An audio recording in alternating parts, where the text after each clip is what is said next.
Dobrodošli. Pred vama su misterije stvaranja. U ovoj epizodi govorimo o čudima iz prirode. Upoznat ćemo vas sa nevjerovatnim fenomenima iz prirode koji daju odgovore na neka od najvažnijih ljudskih pitanja.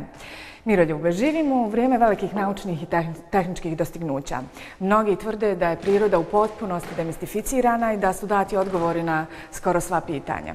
Koliko je to tačno i koliko priroda uopšte može biti demistificirana i koliko može biti do kraja izučena? Pa vidimo da savremeni čovek je izabrao da živi u jednom ambijentu koji nije prirodan. Znači, čovek živi u betonu, uglavnom asfaltira ulice, koristi za hranu rafinisane proizvode. Tako da vidimo da čovek baš mnogo ne voli prirodu. Ljudi radije biraju odlazak u restoran, kafanu ili diskoteku, nego da odu, na primjer, u prirodu, gde su ptice, cveće i tako dalje. Kada vidimo ono što je najposećenije danas, to su, na primjer, muzeji, pogotovo sajmovi i uglavnom muzeji tehnologije i muzeji nauke. Kao što znamo, veoma su posećeni sajmovi automobila, ljudi su oduševljeni sa najnovijim modelima automobila. Sajmovi elektronike su neverovatni. Ja sam bio na jednom sajmu elektronike u Nemačkoj. To je sajam koji, poznatih C-Bit u Hanoveru, to je sajam koji vi ne možete da obiđete za 3 dana, koliko je veliki. Tako da, ljudi su fascinirani sa najnovim naučenim dostignućima. Danas možete da mobilnim telefonom razgovarate sa drugim delom planete Zemlje. Ove kamere koje nas sada snimaju stalno izlaze novi modeli. Danas ako kupite kameru ili automobil, za mesec dana već će biti prevaziđen. Istraživanja pokazuju da se čovekovo znanje tako akumulira i prikuplja da svakih 5 godina se znanje udvostruči. U smislu da mi za 5 godina akumuliramo više znanja nego svo ono znanje koje smo do tog trenutka imali. Znači, u periodu od 2000. do 2005. akumulirano je u nauci više znanja nego za celokupni ljudski period od kad čovjek postoji do 2000. godine. Znači, u narednom periodu od 2005. do 2010. će biti prikupljeno opet više znanja nego u celom periodu pre toga. I ljudi su fascinirani, dakle, tim naučnim dostignućima. Međutim, ako uđemo malo u prirodu, vidjet ćemo mnogo veća čuda tehnologije i dizajna nego što su ova čuda o kojima čovek govori i sa kojima se čovek hvali.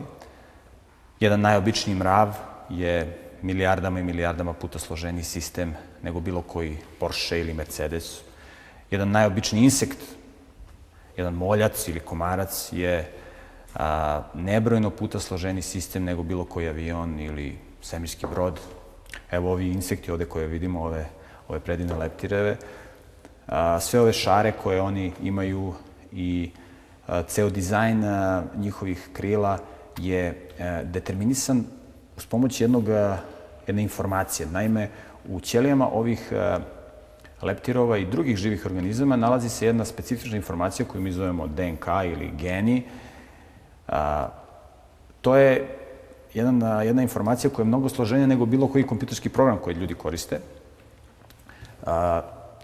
Tako da su ovi sistemi koje ovde vidimo nebrojeno, dakle, puta složeniji nego bilo šta što čovek može i da zamisli. I onda ljudi obično kopiraju ove složene sisteme iz prirode da bi pravili današnje sisteme koji oni projektuju. Naprimer, jedan organizam koji takođe može da leti, ali koji nije insekt, kao što su ovi insekti.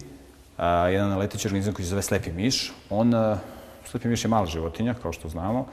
Slepi miš u svom mozgu ima radar, jedan radarski sistem koji je jako mali, veličine možda 1 kubnog milimetra, znači manji nego zrno žita.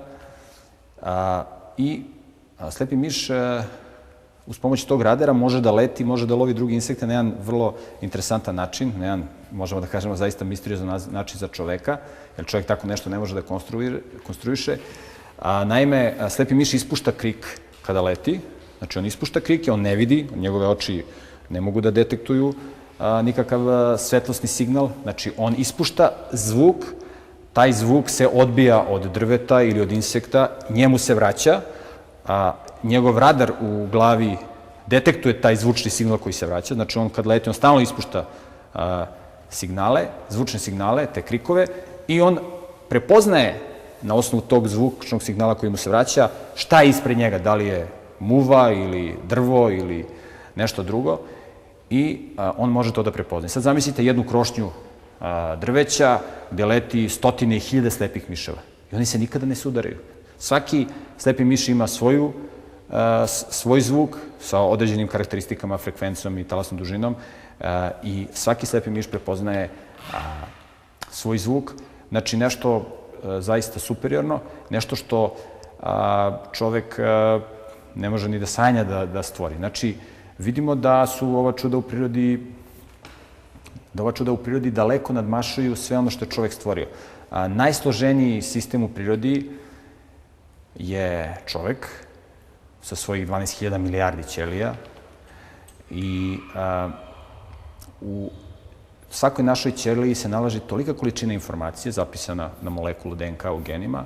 To je toliko velika informacija koja može da se spakuje u 900 tomova enciklopedije. 900 tomova enciklopedije, to vam je kao kad biste ređali tomove u dužini fudbalskog igrališta. Znači, jedna ogromna količina informacija u samo jednoj ćeliji. Znači, mi imamo 12.000 milijardi takvih setova enciklopedija. Znači, jedan izuzetno složen sistem. Treba reći da čovjek, iako je složen sistem, postoje neki organizmi koji imaju veće potencijale nego čovjek. Čovjek se razlikuje od drugih organizama po tome što ima posebno razvijen takozvani prednji režanj svog mozga. Druge životinje imaju taj prednji režanj dosta manje razvijen, ali čovjek negde 35 do 38% mozga ima u tom prednjem režnju. Zašto je to bitno? Zato što je u prednjem režnju skoncentrisan centar za volju, centar za moral i za duhovnost.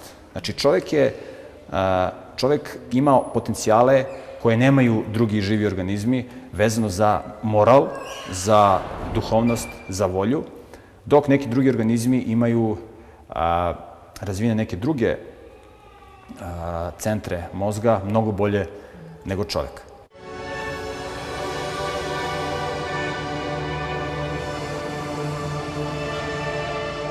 Dakle, postoje neki drugi organizmi koji imaju druge delove mozga bolje razvijene nego mi. Naprimer, ptice imaju razvijene potiljačne delove mozga, gde je centar za koordinaciju, gde je centar za vid. Naprimer, organizam koji ima najbolji vid jeste ptica soko. Ptica koja ima tako dobar vid da može sa nekoliko kilometara, dakle, da zoomira miša i da aterira i da ga uhvati. Rađeni su proračuni vezano za uveličanje vida ove ptice i vrlo interesantno da je to uveličanje toliko veliko da ptica soko kada pije vodu, ona vidi bakteriju u vodi. Samo što ptica ne zna šta su bakterije, tako da ona pije vodu i nema nikakvih problema. Dobro je što mi nemamo tako dobar vid, jer sigurno da kada bismo pili vodu ne bi nam bilo prijatno da pijemo vodu u kojoj vidimo bakterije. Dakle, vidimo da je živi svet izuzetno složen, da su to prava čuda tehnologije i dizajna, i pitanja koje se postavlja jeste kako su ovi izuzetno složeni sistemi nastali. Dakle, imamo u vidu da su ovi izuzetno složeni sistemi mnogo složeniji od bilo čega što čovek pravi. Postoji objašnjenje da su sistemi nastali slučajno, sami od sebe, da je bilo neko kosmičko jaje koje je eksplodiralo pre 15 milijardi godina i da je slučajnim procesima nastao sav ovaj živi svet. Dakle, drugi odgovor je da je živi svet nastao stvaralačkim aktom, dakle da je svet stvoren, da svet nije nastao sam od sebe. I mi ovde vidimo dokaz u prilog tog koncepta da ovi izuzetno složeni sistemi nisu mogli nastati sami od sebe. Takođe, u biologiji postoji zakon koji kaže da živa bića nastaju samo od živih bića, i to je poznati Pastorov zakon.